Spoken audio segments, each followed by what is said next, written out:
CPN Edukasi. Kembali lagi bersama kami.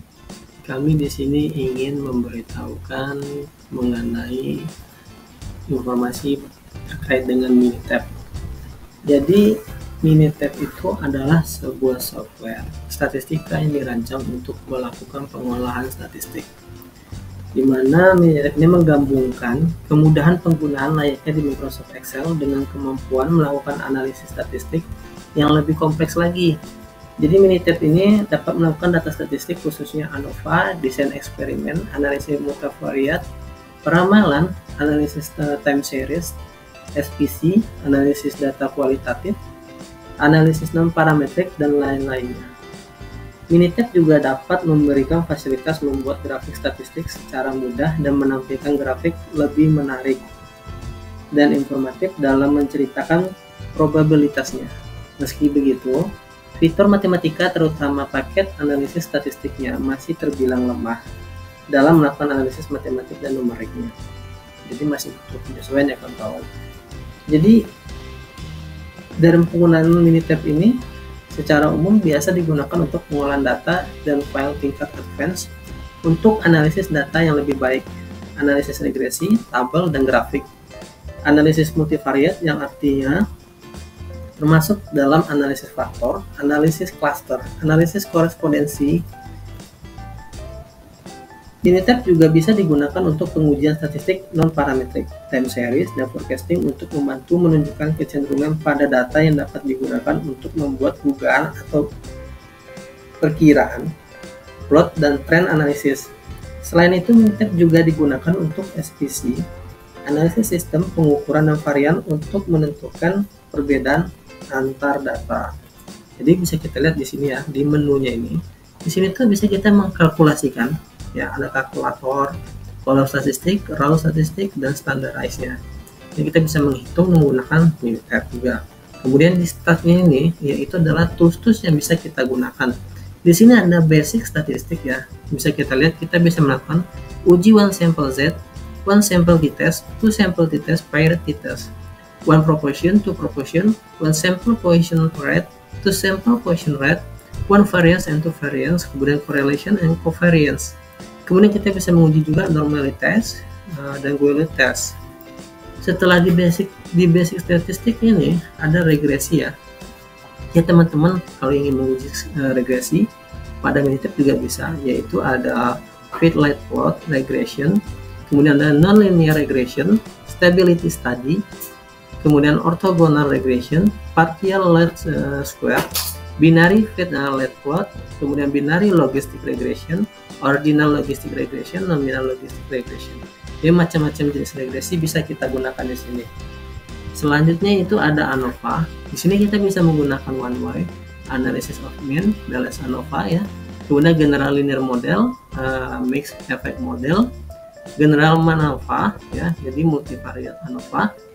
Kemudian test for equal variance, interval plot, main effect plot, dan interval plot. Nah ini dia. Kemudian kita masuk ke tahapan DOI. DOI ini adalah salah satu item penting. Jadi Minitab ini adalah salah satu persyaratan penting dalam seseorang untuk mengambil sertifikasi Six Sigma, ya terutama untuk green belt dan black belt. Kalau kita ingin menjadi master black belt, kita diwajibkan harus bisa menguasai Minitab sebagai guidance untuk para green belt Six Sigma. Jadi DOI ini adalah design of experiment ya. Kita bisa mulai dari screening, factorial, response, dan struktur, mixture, dan Taguchi model. Kemudian selanjutnya yaitu ada control chart ya. Ini macam-macam control chart. Di sini bisa kita lihat ada variable chart for subgroup, individual, kemudian attribute chart, time chart, multivariate chart, red event chart, dan bisa kita lihat di sini masing-masing penggunaannya. Kemudian ada quality tools. Di sini bisa kita lihat ada run chart, Pareto chart, cause effect diagram, individual distribution, kemudian ada Johnson transformation, capability analysis, capability suspect, toleransi interval ya, kemudian ada GNR case study, ada juga create attribute arrangement analysis, multivariate chart, dan systematic plot. Di grafik juga kita bisa lihat ya kawan-kawannya. Di sini ada scatter plot, matrix plot, bubble plot, marginal plot, histogram, dot plot, beberapa macam ya jenis grafik ya, yaitu ada scatter plot, matrix plot, kemudian bubble plot, marginal plot, histogram plot, dot plot, stem and left plot, probability plot, numerical CDF, probability distribution plot, box plot, interval plot, individual value plot, line plot, bar chart, pie chart, time series plot, area graph, kemudian ada counter plot dan 3D scatter plot dan 3D surface plot. Jadi macam-macam di sini ya. Kalau misalnya kawan-kawan yang bekerja di bidang proses engineer atau QC atau QA, ini merupakan salah satu item yang sangat dibutuhkan dalam analisis. Jadi pengujiannya itu masing-masing bisa kita gunakan Minitab. Jadi Minitab ini kawan-kawannya bisa mendukung dalam pekerjaan ya, terutama untuk menganalisis bagaimana cara mengendalikan atau membuat suatu improvement berdasarkan data yang ada dari historical. Kemudian kita juga bisa untuk melakukan pengujian seperti skripsi, kemudian tugas akhir, tesis maupun disertasi untuk jenjang-jenjang perkuliahan. Nah, kawan-kawan, di sini kita kalau ada kelebihan dari Minitab ini adalah dia ada namanya asisten. Asisten ini adalah cara singkat untuk menguji masing-masing ya tahapan DOI, regresi, kemudian capability analysis dan measurement sistem analisis. Jadi MSI, kemudian capability analysis dan DOI itu kita bisa merancangnya secara instan dan mudah. Ya, di sini ada dia DOI. Kemudian kita langsung masukkan plot dan create dari masing-masing data yang kita butuhkan, berapa dia levelnya, berapa dia variabelnya, tinggal kita inputkan saja, tidak susah.